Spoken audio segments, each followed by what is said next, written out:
Apps can do a lot of cool things. You could order dinner, gamble on your favorite team, and track your health.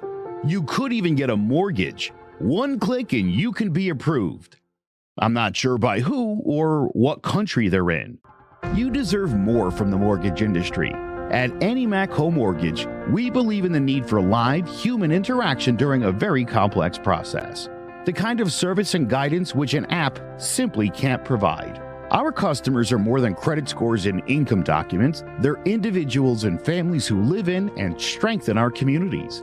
Their story is our story, and that story begins in a home. Chris Sawyer is an expert on providing superior customer service and in meeting the mortgage needs of current and future homebuyers. With over 18 years of experience in the industry, Chris is able to help customers migrate through the home buying and home financing process by using his wealth of knowledge as a well-qualified mortgage professional. And best of all, Chris is located in Cromwell, Connecticut, where he has helped hundreds of clients in Connecticut, Massachusetts, and Rhode Island make their dreams of home ownership a reality. Visit chrissawyer.any-mac.com. Email him at csawyer@any-mac.com or give him a call, 860-878-8730. Chris Sawyer, NMLS number 39345, corporate NMLS number 338923. AnyMac Home Mortgage, an equal housing lender. American Neighborhood Mortgage Acceptance Company, LLC. DBA AnyMac Home Mortgage. Lo-Fi Direct. Connecticut First Mortgage Correspondent. License lender. Broker number ML 338923. Massachusetts Mortgage Lender and Mortgage Broker License number MC 338923. Rhode Island License Lender. License number 201128110L. Call for additional details.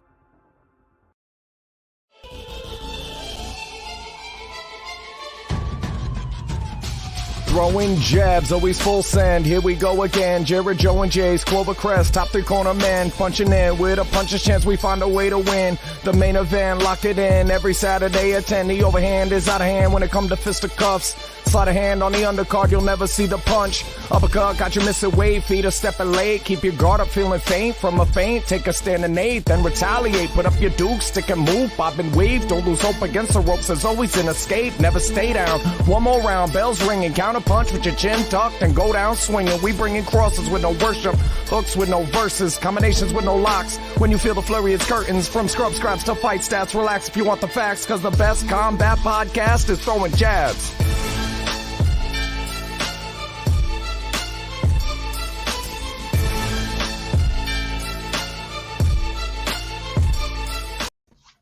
Hello, ladies and gentlemen. Welcome to Throwing Jabs, Combat Sports Podcast. I know it is a Saturday morning, but both Joe and myself aren't going to be here, so we're putting it out early. Nice little Tuesday rendition of Throwing Jabs, which, I mean, should be interesting. Let's go. I mean, the fights that we are talking about, they could completely not happen. Someone misses weight, something happens. There's a lot of time before the fight, but before we preview any fights, let's recap some. Starting off in the UFC, Marlon Vera takes the unanimous decision in a banger against Rob Font. Joe, I know you texted the CMG Facebook group message and praised this fight. What are your thoughts on it? It was, like you said, it was a banger. This is the kind of fight I really enjoy, man.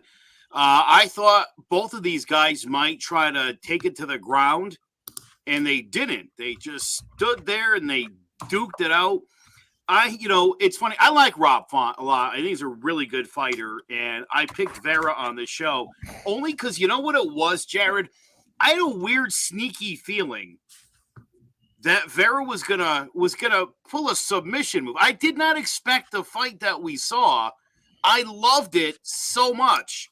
I'd love to see another one like that this coming weekend. It was a great fight. This is the fight that I would show people. This is the fight I would want aspiring officials to watch for why we need a different kind of scoring system. I always talk about, I think the LFA has a impact scoring percentage system, because this was a fight and Marlon Vera won the fight.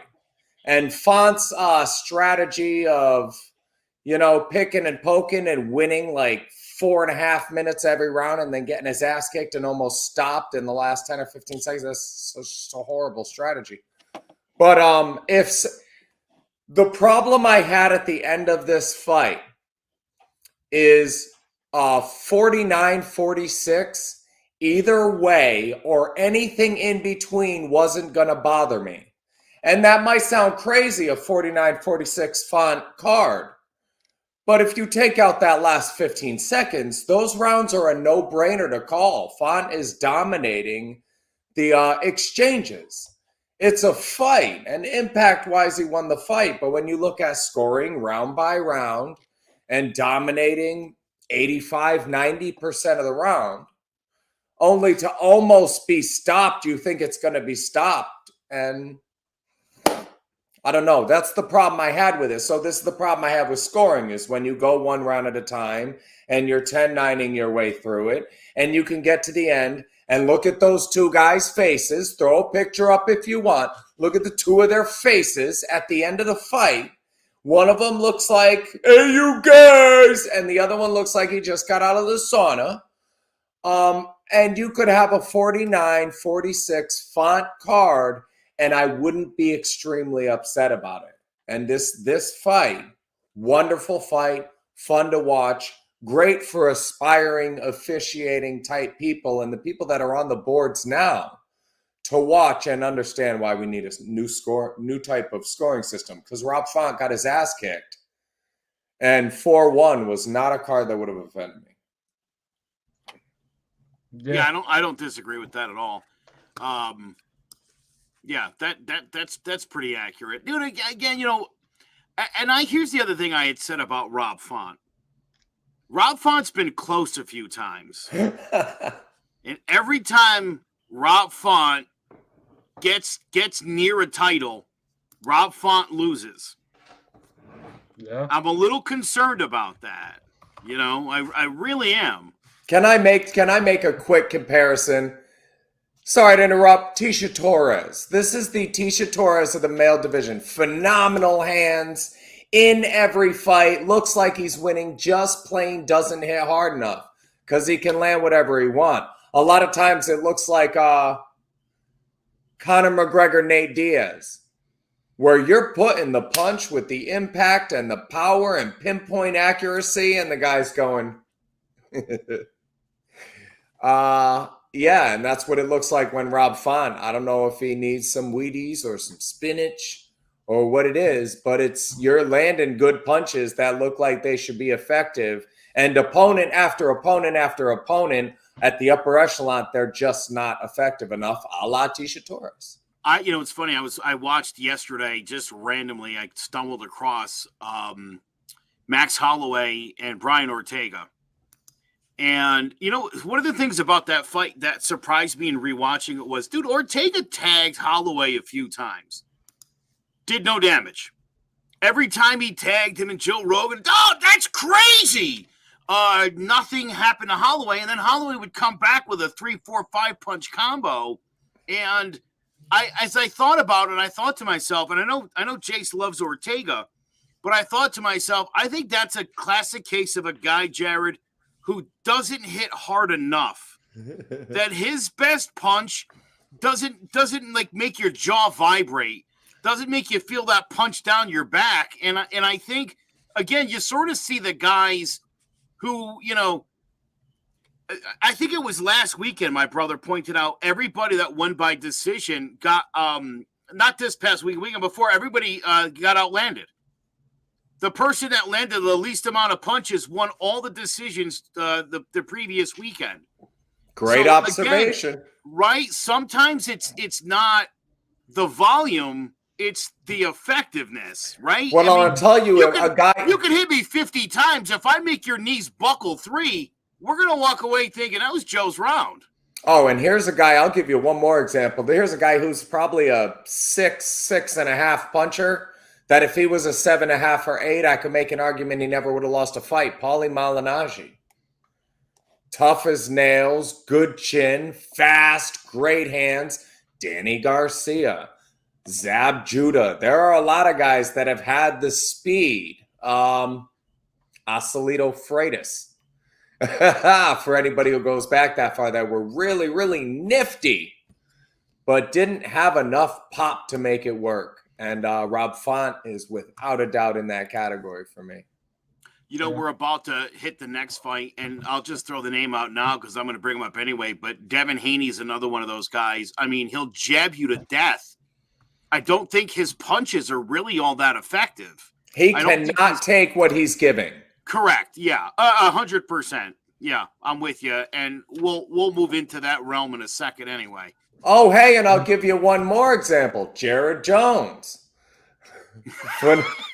Phenomenal jab, durable guy, but just doesn't have the pop. Yeah. All right. That's why he's here. That's why he's here with us on a Wednesday night.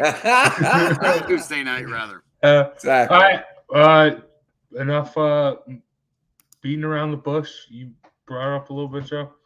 Lightweights, boxing. Shakur Stevenson takes it from Oscar Valdez.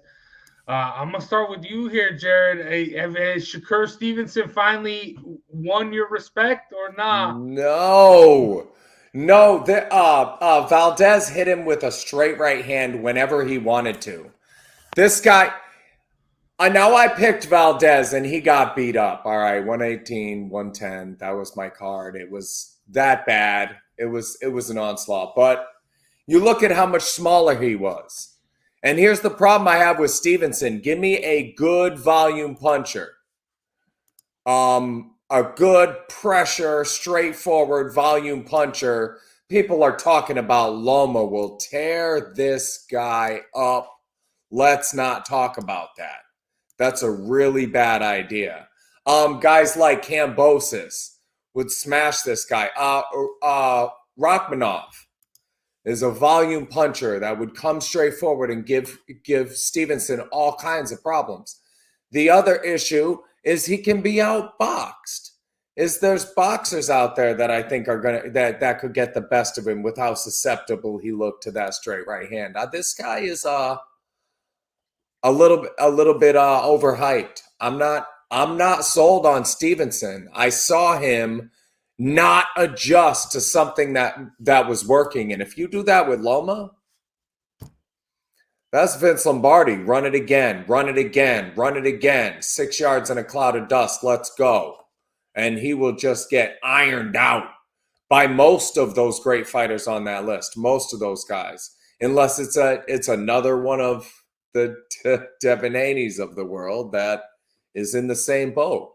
Stevenson might knock Haney out. Haney's got a good straight right hand, though, and that looks like somebody with a good straight right hand. Don't put this guy in the ring with Loma. He will get worked out.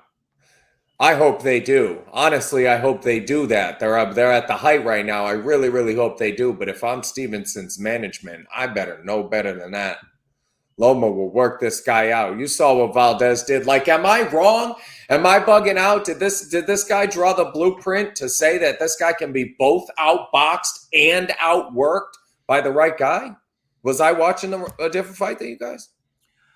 Let me say this about Shakur Stevenson. I give him credit for going after a fight with Oscar Valdez.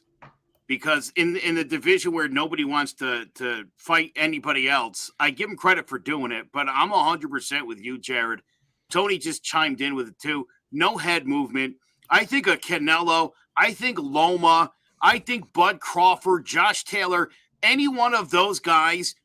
That overhand right that Valdez was landing, as you said, whenever he wanted to. And doubling and tripling up on it because it was what was working.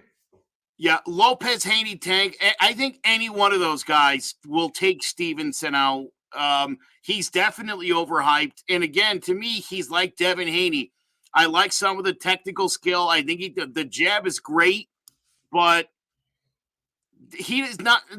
What is he, 18-0 with 9 knockouts? 24 years old, yep.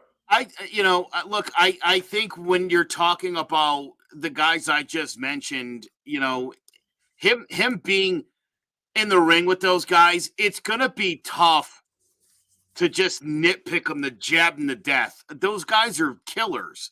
Those guys know how to make adjustments. Obviously, Oscar Valdez couldn't get it together. I think, by the time he really started to figure out, Jared, that he could land that right, I think he was too beat up and too ineffective to do enough damage to Stevenson. and he still really couldn't put much together. Yeah. You know, that's the size advantage was big. But here's a fight I like.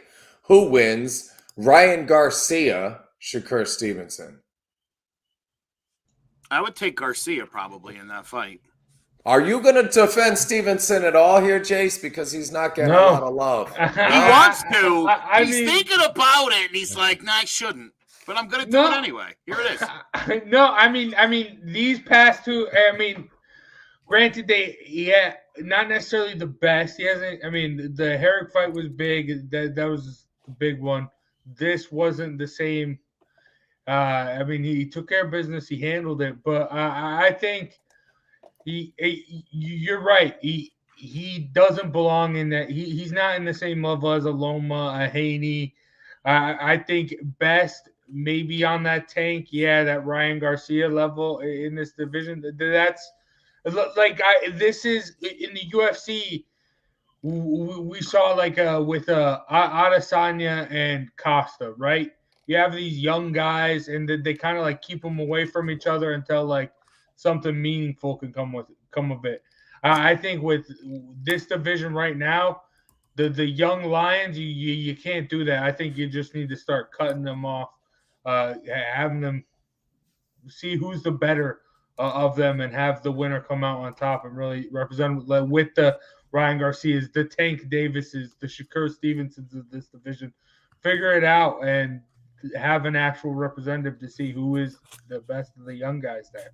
That's the other problem this guy has is look at the weights of these guys in their fights, and you'll find out Tank Davis, Kambosos, Lopez, Haney, Loma, those are all bigger individuals. Those are all larger human beings than Stevenson. There's really nobody at his size. He has to come up, and yeah, that's it. Feather fists, he called it. Yeah. You see the professional pillow fights? Oh, no, this is a real thing, I swear. Oh, I've seen it. I've seen those. Yeah. Clear choice. I'm scrolling through the pay-per-view channels, and the pillow fights come on, and I'm dying because there's this guy like 6'4", 265. He's 1-3. How do you look at the party?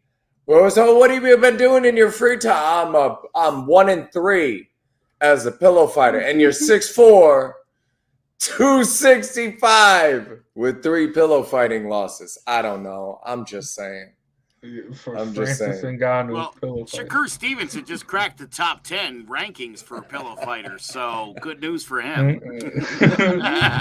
Oh, and being that much bigger than the guy, you should have stopped it in 3-4 rounds instead of, like Tony said, if there was any pop on that right hand, it wouldn't have gone 4, 5, 6 the other way. Yep. Yeah, but all right, let's keep it in the boxing ring. We have another big. Real quick, by the way, the undercard to this fight, there was about 5 or 6. Jared, you and I talked about this the other night. There was a bunch of fights on this undercard, man. I got to tell you, if you haven't watched the whole card, do yourself the favor because, dude, there were bangers all throughout the night leading up to that fight. All right. Oh, did you see French? I keep calling her French just because I think it's funny. It was Clarissa Shields' first fight. Was French Cruz? Yep. Oh, I know you're talking about. She looked so good in that fight. Looked so good. Yeah, the undercard was there were some undercard fights that were phenomenal. Franchon Cruz DeZern. Big French. French. That's a great nick. French. But speaking of, going from an undercard women's fight to the first ever women's boxing match to main event Madison Square Garden, as Katie Taylor gets the nod in the split decision in the war with Amanda Serrano. This was the fight of the night. I love this. And like I said last week, this is they're gonna redo it. This is gonna go back. This is going to be the female version of Tyson Fury and Wilder. This is the rivalry. This is the future of women's boxing. Yeah. But Joe, what did you think of the fight? All right, so I wanted Katie Taylor to win.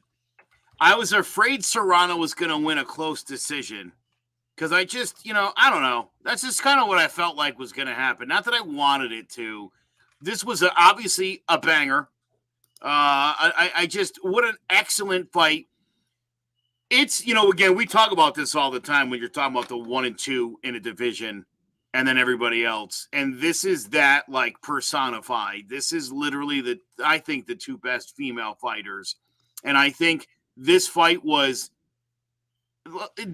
played out exactly kind of how I thought it was going to be. It would be super, super close. I thought it was going to be a battle. It certainly was. And I was afraid that when the fight ended, it was going to be so close. I wasn't sure who was going to win. And it was all of those things for me. I was thrilled to death. I hate to be wrong, but I was thrilled to death Katie Taylor won it because I the same feeling I had about Font losing to Chito. I had a weird feeling that Serrano was going to upset Taylor, and I didn't want that at all. And I agree with that. That's exactly what women's boxing needed. What a great, great fight. Oh, yeah. That was... You guys know Katie Taylor. Me and Katie Taylor like, this, son! That's as much trouble as I've ever seen her in. 4, 5, 6. I had her winning 1, just outboxing her. 2 and 3 were close. 4, 5, 6, she lost and was in the worst trouble of her career. And I think Serrano kind of gassed herself and gave away 7, 8, 9, 10. So I thought it was a draw at worst, and I had it 6-4. And when I found out Sander had it 6-4, I figured that had to be. I knew Katie won. Beautiful, beautiful fight. Wonderful, aggressive. That's what women's boxing needed. Is exactly right. This was great. You've got to start talking about it now. Is this the greatest women's rivalry boxing has ever seen? Because my argument, if I get one, is Clarissa Shields and Savannah Marshall. It hasn't even happened at professional yet. Maybe Shields and French, who did it 4 times in the amateurs and once in the pros. But that said, is Katie Taylor the greatest women's boxer in history? I think this fight cements her legacy. That is what a champion looks like. Pillar to post, she showed you what a champion is supposed to look like, how they're supposed to come out and outpoint and outbox when they get pressure, how they're supposed to react when things go completely wrong, how they keep their head in the game and respond in a way that is just to survive and stay alive until they can put the pieces back together. This is an amazing fighter. I don't think she gets nearly the credit she deserves, and it's fights like this that's gonna get her there. She belongs on everybody's pound for pound list, hands down. This was the best women's fight I think I've ever watched. Again, where it was competitive, the talent level on both sides was, I thought, really on par. It really was. I mean, again, dude, like I could watch Holloway Volkanovski fight 10 more times. And I love when you've got two guys that are at that level, and to watch Taylor and Serrano, really, I think the two best on the planet and maybe ever. What else could you ask for? Yeah, again, my other little bit of a concern about Katie Taylor is the fact that Serrano puts people out a lot. 30 knockouts coming into this fight. I didn't think she was going to knock out Katie Taylor, but I thought she could. Again, I was afraid she might be able to slide a close one, and I'm glad it didn't play out that way. I'm happy to be wrong about thinking Serrano would pull it out, but man, an unbelievable fight. And just quick side note, the fight I want everyone to watch on the undercard of Stevenson and Valdez was Andres Cortez and Alexis Del Bosque, a couple of junior lightweights. It was an 8-rounder. They went 6, and the fight had to end. It was 6 of the most insane rounds I have ever seen in my life. It was crazy. Do yourself a favor, watch that fight. By the way, Nico Ali Walsh, Ali's grandson, really, if you guys, anybody watched that fight, there's a little bit of concern about how good that kid really is. Mhm. And he really, you could tell he's been doing his work in the gym. And then, dude, Keyshawn Davis is definitely, I think, going to be the next great welterweight champion of the world. He will succeed Bud Crawford when Bud decides to hang him up. But I thought, again, in watching Keyshawn Davis, that guy is the real deal. He's fast. He's strong. Doesn't get hit a lot. Yeah, so. I totally agree. Keyshawn Davis. That kid is the real deal, Joe, for real. Absolutely. Dude, as far as replacing Bud, now I've got I'm still on the Ortiz Jr. train if he recovers from this little mishap, but hopefully. But you can have the discovery point there for Davis. Although I do think he's close to that good. This is an upper echelon fighter with all kinds of potential. Yeah, 4 fights into his career, this guy looks like he's going to get fast tracked to and I guess is talking about he wants the Lomachenko line. He wants to just give me the good fights. I don't need any of this nonsense to pad the stats. Throw me in there with champions. And I think after the beatdown he put on Sanchez, I don't have any problems with him moving up the rankings big time. Great. I'm telling you, this was one of the best weekends of fights in a long time. There were so many great fights. And this weekend might even be better. Yeah. And we will get to that. But first, let's hear a word from one of our sponsors. Come on out for a day of fun to the Cove Kids Classic presented by Clarity.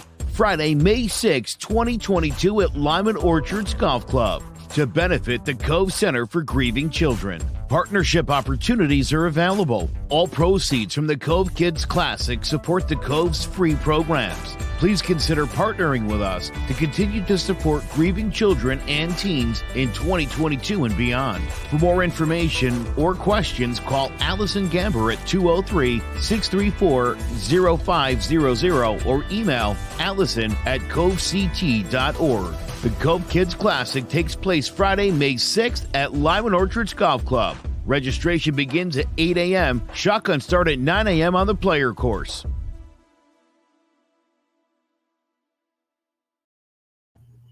Cove Kids Classic. That's this Friday, I believe, right? Yeah. It is. So be there or be square. All right. Let's get into the fights this weekend. Starting off in the boxing ring, Canelo Alvarez versus Dimitri Bivol. We don't got to tell the tape because it was kind of impromptu, but Joe, can Canelo secure another light heavyweight scrap? Oh, he could. I don't think he's doing it. I don't think he's going to beat Bivol here at all. I appreciate all that Canelo has done, and I know he's trying to rack up some belts here. I think he's made a terrible mistake moving up to this light heavyweight. I don't think this is the place he wants to go, and I don't think Bivol's the guy he wants to be in the ring with. I really don't see this. I think this is probably, again, I'll give the guy credit for going out there because, he could have fought another Caleb. He could have found a Billy Joe or a guy you've never heard of, but he didn't. He decided he was going to fight somebody in his league. And I think the size differential. Whoa, slow down now. Go. I mean, just well, fair enough. I like this fight. I think it's going to be a good one, but I think Bivol takes him out. Yeah. Jared, are you with Joe? Is this going to destroy the Beterbiev Alvarez dreams? No.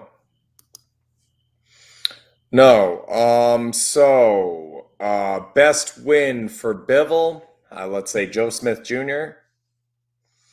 By decision, he beat Jean Pascal and an aged Sullivan Barrera, all at 174.5. So that's the issue I have, is the size.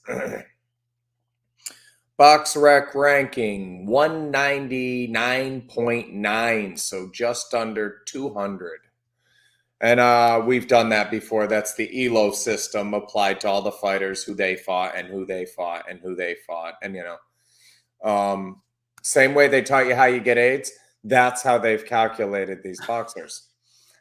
Everybody they've been with and who they've been with, and all the math is kind of.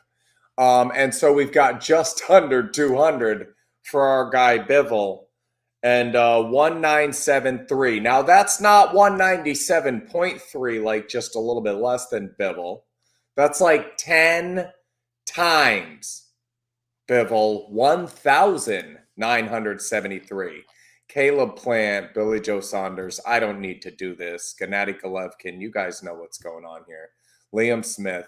Alvarez, the thing that gets me about Bivol is that he's not a straightforward pressure fighter. He's not a counterpunch and knock you out type guy. He's slick, he moves, he's rangy.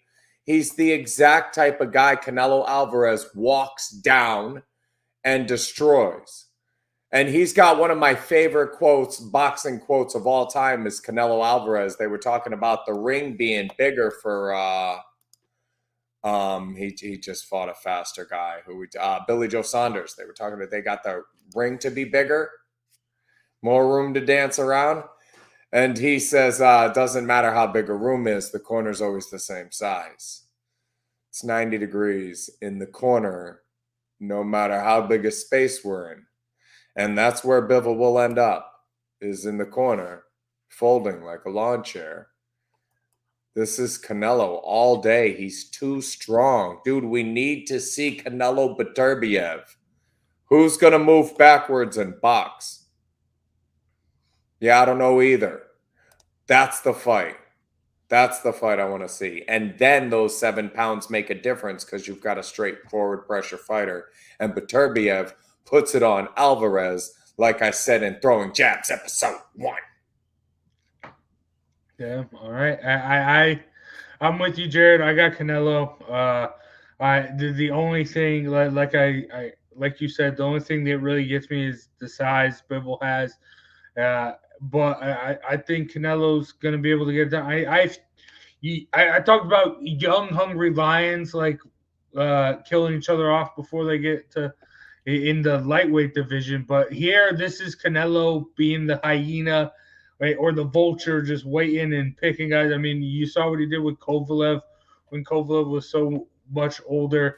Bivol, this isn't really the fight you should be having. I'd rather you need to be having the Beterbiev fight. Bivol is the most vulnerable of those champions there at light heavyweight, I think. So Canelo doing it again just to get another belt, in my opinion, and I think it's going to work.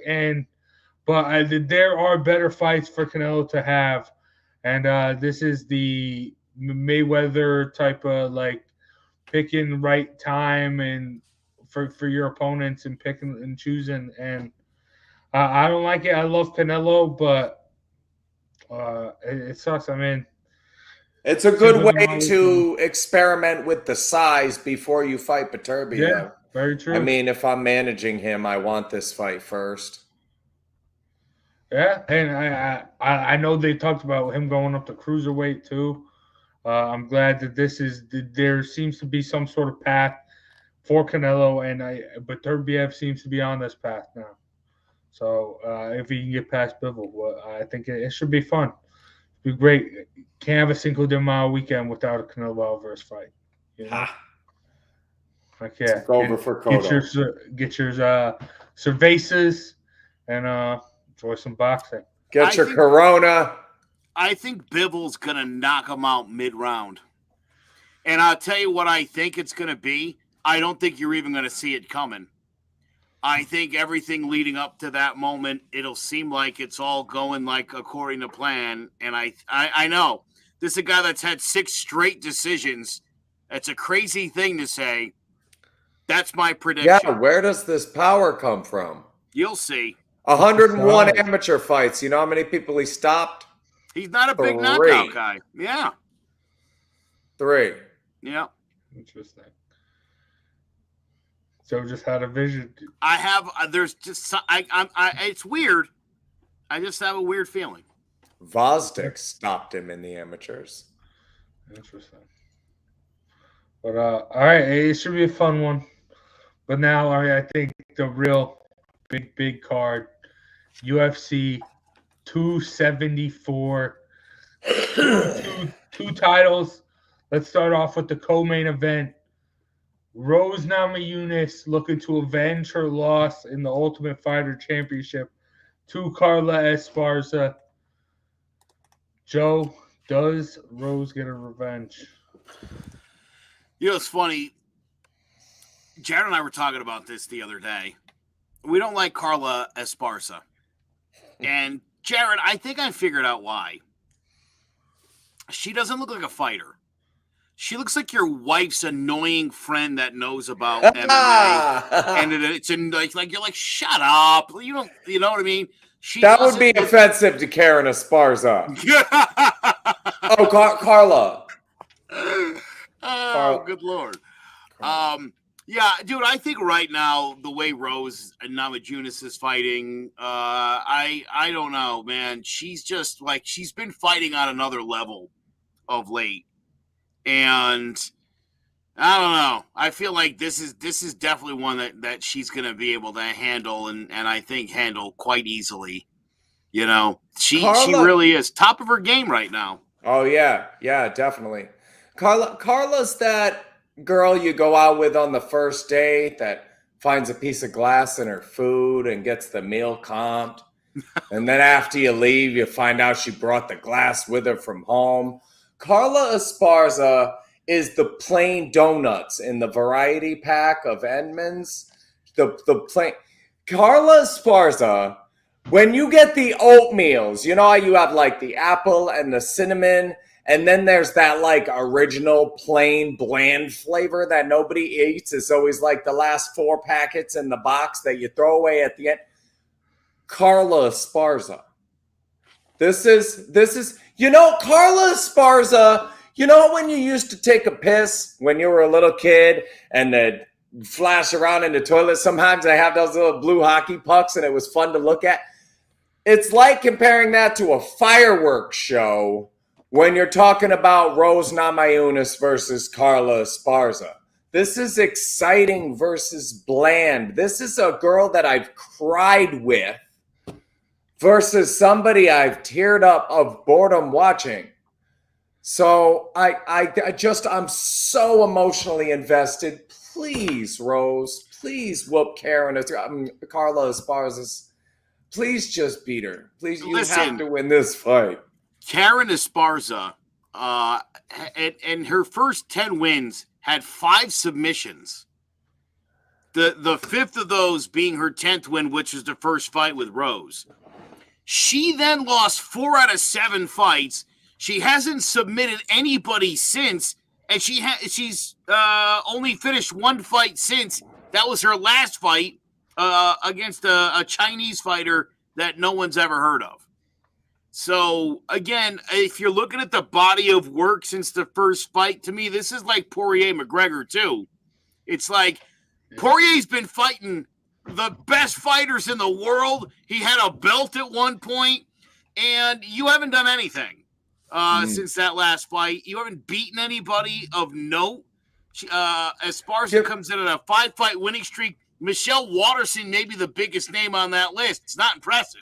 Did she win that? Did you see that fight? Which one? Waterson. Oh, yeah, well. If I had it 3-2 Waterson, are you mad at me? No. Did you see her fight Marion Rodriguez?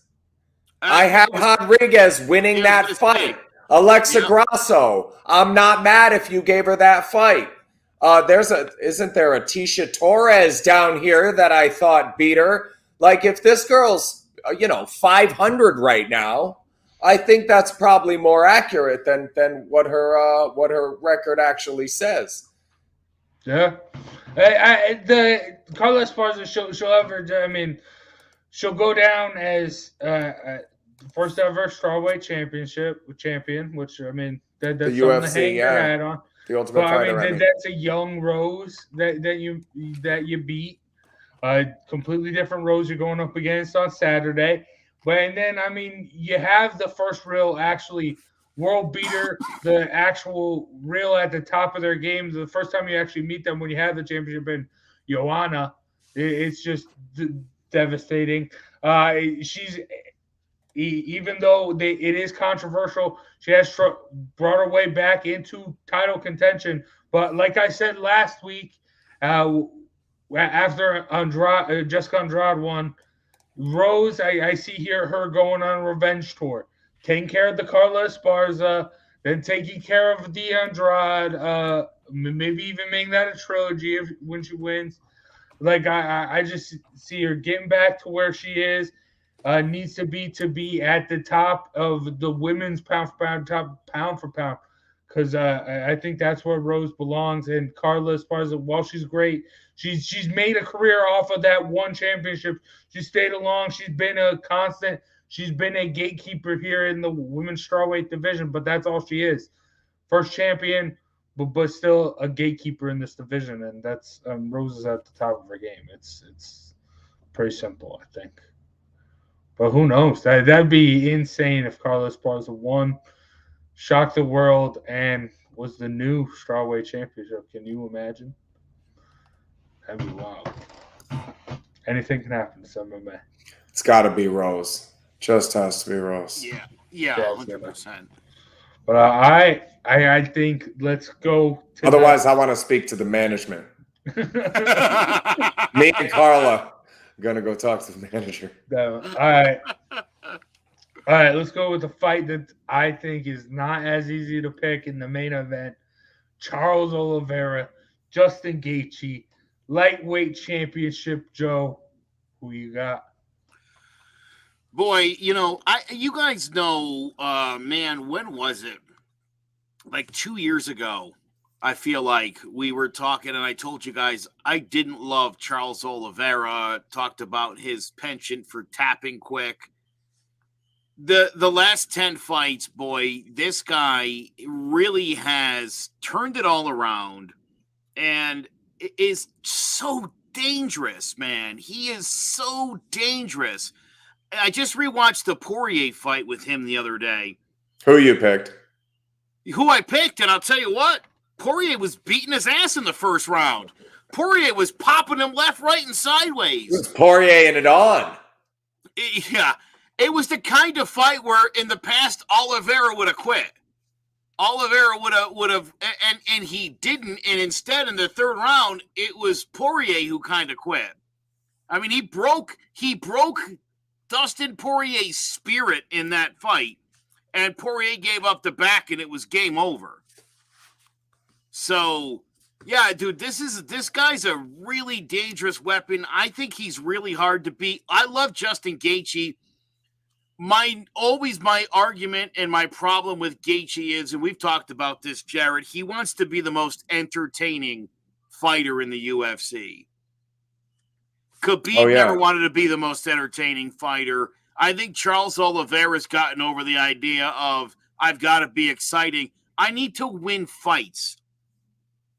And I'll knock you out, I'll choke you out, whatever I got to do. And like Gaethje's in there because Gaethje wants to put on a show. He wants to drop you. And I think this is a dangerous fight for him. I think Oliveira, I don't think this one goes past the third. Oliveira wins by stoppage. Yo, absolutely. Gaethje reminds me, shout out to Justin Hayes. Gaethje reminds me of my boy Buju, who was always under the impression that it was good if you punched him because it meant you were close enough to hit. You guys know Oliveira's one of my favorites. I think you guys both picked against him his last 3 fights. I've never picked him on this show. I think we were 2 against 1. Tony Ferguson, Michael Chandler, and Poirier. I think we were 2 against 1, 3 fights in a row. So let's get on the train here. Charles Oliveira, he's as good as I've been saying he is.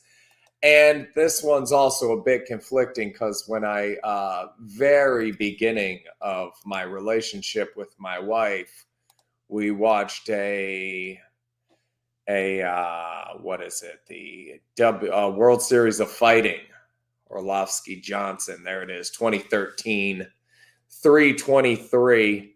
And Gaethje went 7-0. And I said to her, this is the best fighter not in the UFC.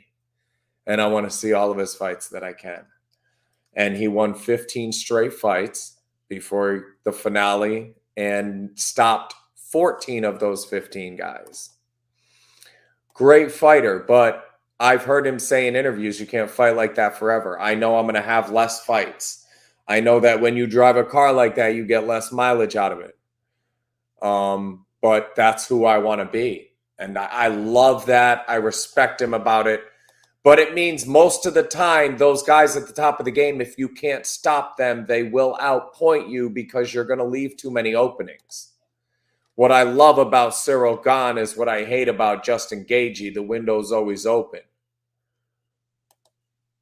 Oliveira, probably by stoppage, probably early. Justin's not going to mind engaging, and only one of them's going to play defense.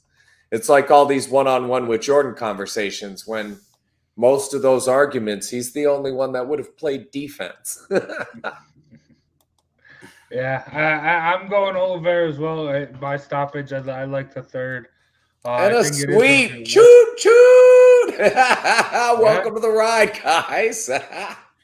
Yeah, but I think, Oliveira, I think he either gets it to the ground or eventually he's just going to have enough. I do think it is going to be war for 3 rounds, though. Like, they're both going to be game. They're both going to be brawling it out. But I think eventually Charles Oliveira will realize, hey, that isn't what I want to do. Take it to the ground.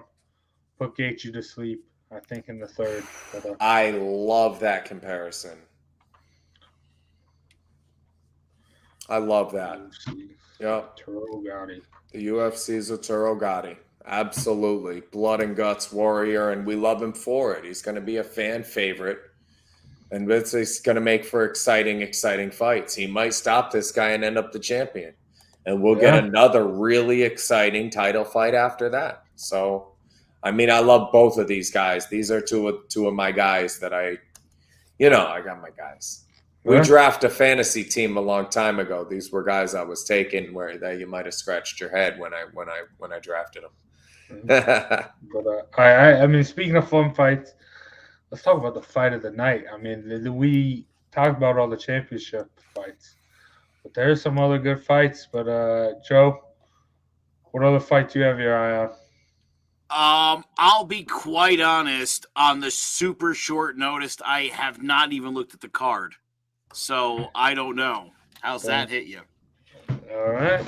I wish you hadn't started with me because I definitely would have come up with something. I'm looking at it right now. No, I like.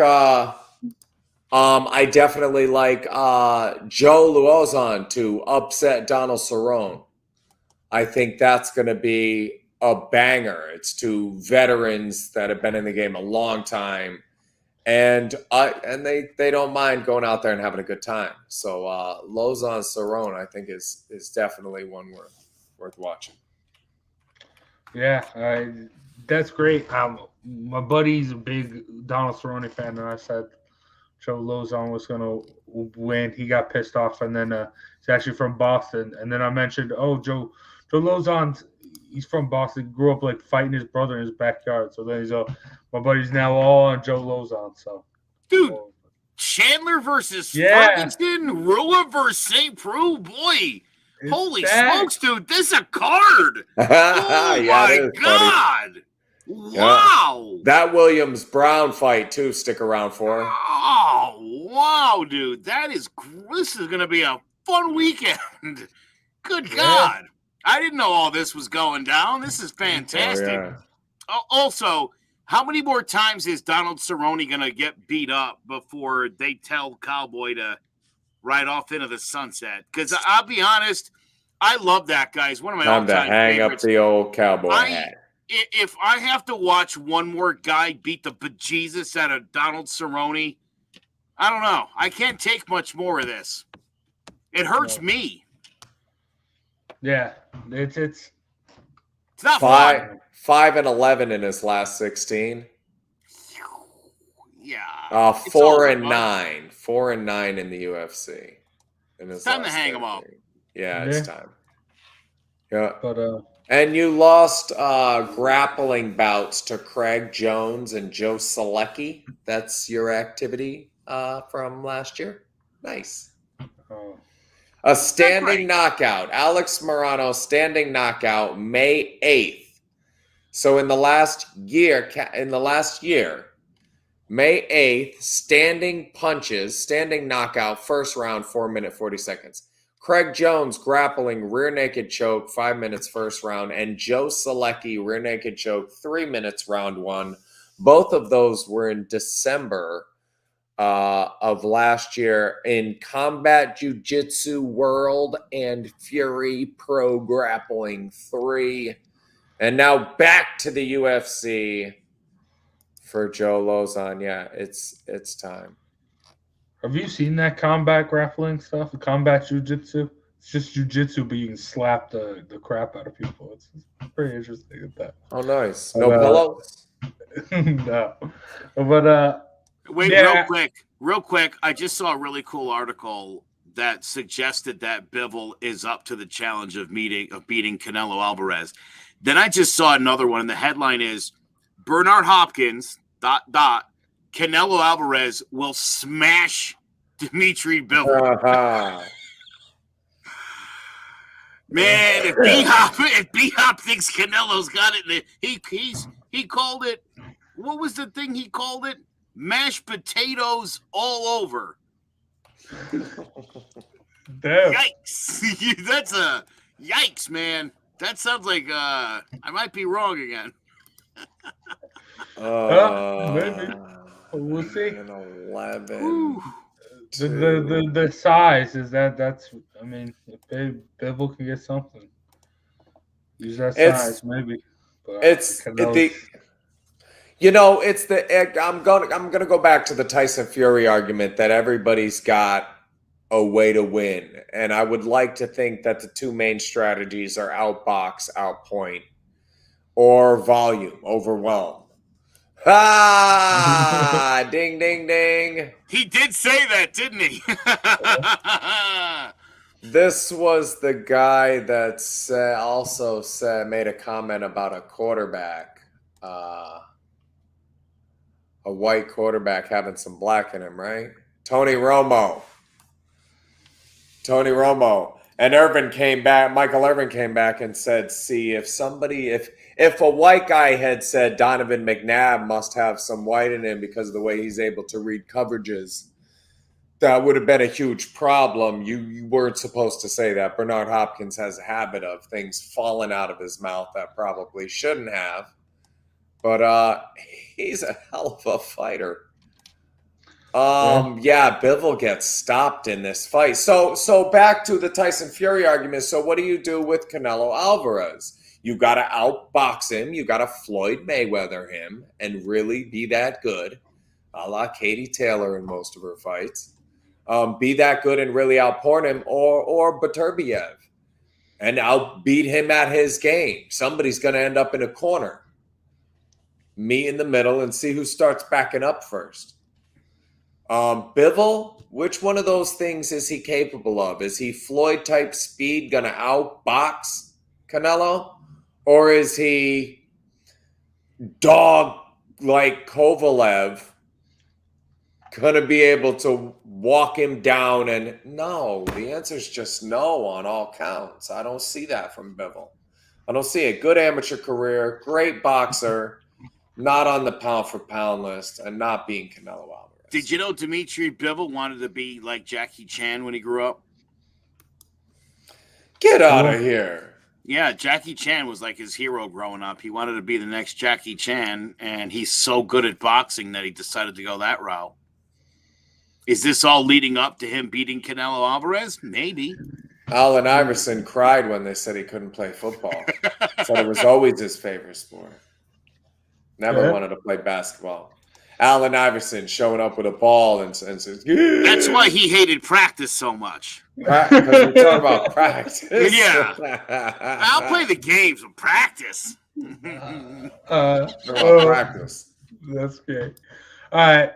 That's going to do it for Throwing Jabs today. Special Wednesday, Tuesday edition of Throwing Jabs. I don't even know what day it is. I said Wednesday because I'm an idiot, and I yesterday on Monday I thought it was Tuesday. That's what a terrible week I'm having. It was like Monday morning at 10, and I already thought it was Tuesday. That'll mess you up all week too. Thursday you'll think it's Friday. It won't be till the weekend. Then you're like, oh. I got a plane to catch on Thursday, so as long as I know what day Thursday is, I'll be all right. Otherwise, the rest of my plans will be shot. Oh, jeez. It's okay. My mom's operation is until Tuesday morning, guys. All right. Make sure you check out clovercrestmedia.com for a bunch of great other podcasts, great other sports podcasts, true crime, political, bunch of stuff there. And if there isn't a podcast you like, start your own. clovercrestmedia.com. Make sure you check it out. Because Throwing Jabs is brought to you by Clovercrest Media. For myself, Big Jace, Joe Guire, Jared Jones, enjoy the fights on Saturday, and we'll catch you next week for more Throwing Jabs. Take care, everyone.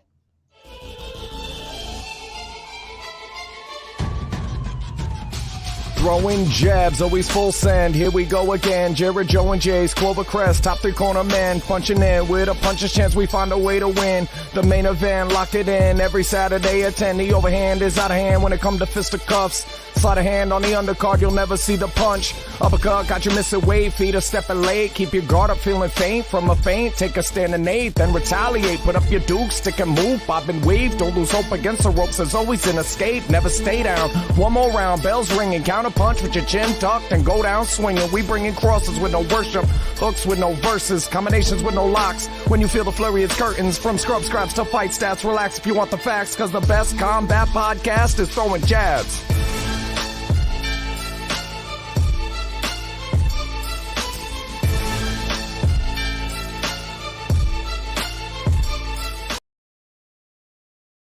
Hello, my name is Joe Aguirre. I'm the president of Clovercrest Media Group. And here at CMG, we have a wide variety of podcasts, including sports shows like Keys to the City, The Roll Call, Throwing Jabs, All Four Downs, and Jawing About the G-Men.